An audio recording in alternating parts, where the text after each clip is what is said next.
ತಾವುಗಳು ವಿಭಕ್ತಿಗಳ ಬಗ್ಗೆ ಕೇಳಿರ್ತೀರ ವ್ಯಾಕರಣದಲ್ಲಿ. ಈ ಕನ್ನಡ ವ್ಯಾಕರಣ ತಗೊಂಡಾಗ ನಾವು ವಾಕ್ಯ ರಚನೆ ಮಾಡಬೇಕು ಅಂದ್ರೆ ವಿಭಕ್ತಿಗಳು ಬಹಳ ಮುಖ್ಯ ಆಗಿರ್ತದೆ. ಅದನ್ನ ನಾವು ಇಂಗ್ಲಿಷ್ಗೆ ಕನ್ವರ್ಟ್ ಮಾಡ್ಬೇಕು ಅಂದಾಗ ಇಲ್ಲಿ ನೋಡಿ, ನಾನು ಮೊದಲು ವಾಕ್ಯ ತಗೋತಾ ಇದ್ದೀನಿ. ಆ ವಿಭಕ್ತಿ ಅಂದ್ರೆ ನಾವು ಕೇಸನ್ಸ್ ಅಂತ ಹೇಳ್ತೀವಿ. ಕೇಸ್ ಅಂದ್ರೆ ವಿಭಕ್ತಿಗಳು ಅಂತ. ಇಲ್ಲಿ ನಾಮಿನೇಟಿವ್ ಕೇಸ್ ಅಂದ್ರೆ ಅಲ್ಲಿ ಯಾವ ವ್ಯಕ್ತಿ ಏನ್ ಕೆಲಸವನ್ನ ಮಾಡ್ತಾನೋ ಆ ವ್ಯಕ್ತಿಯನ್ನ ಕೇಸ್ ನಾಮಿನೇಟಿವ್ ಕೇಸ್ ಅಲ್ಲಿ ನಾವು ಅವನ್ನ ಮುಖ್ಯವಾಗಿ ತಗೋತೀವಿ. ಎರಡನೇದು, ನಾವು ಮಾಡುವ ಕೆಲಸಕ್ಕೆ ಒಳಗಾಗುವಂತದ್ದೇ ಕರ್ಮಪದ, ಅದಕ್ಕೆ ಅಬ್ಜೆಕ್ಟಿವ್ ಕೇಸ್ ಅಂತ ಹೇಳಿ ನಾವು ಹೇಳ್ತೀವಿ. ಇಲ್ಲಿ ವಾಕ್ಯದಲ್ಲಿ Mohan threw a stone, police kicked the ball. ಇಲ್ಲಿ the noun Mohan is the subject. It is the answer to the question who threw a stone.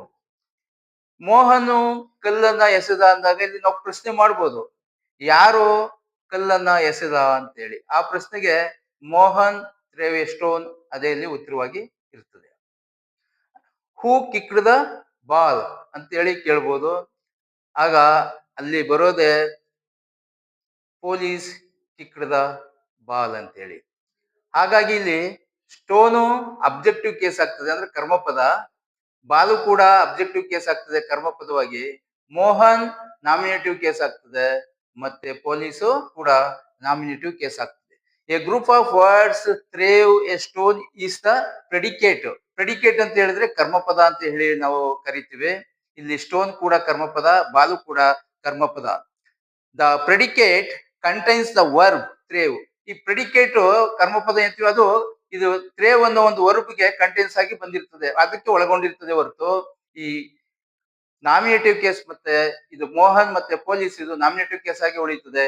ಇಲ್ಲಿ ನಾವು ಏನು ಕ್ರಿಯಾಪದವನ್ನ ಬಳಸ್ಕೊಂಡಿದೀವೋ ಮತ್ತೆ ಕರ್ಮಪದ ಏನು ಇದೆ ಅದನ್ನ ನಾವು ಅಬ್ಜೆಕ್ಟಿವ್ ಕೇಸ್ ಅಂತ ಹೇಳಿ ನಾವು ಕರಿತೀವಿ. ಅದನ್ನೇ ಇಲ್ಲಿ ಪ್ರೆಡಿಕೇಟ್ ಅಂತ ಹೇಳಿ ನಾವು ಆ ಭಾಗವನ್ನ ಗುರುತಿಸ್ತೀವಿ. ಹಾಗಾಗಿ when A noun or person is used as the object of verb, it is said to be in the objective case.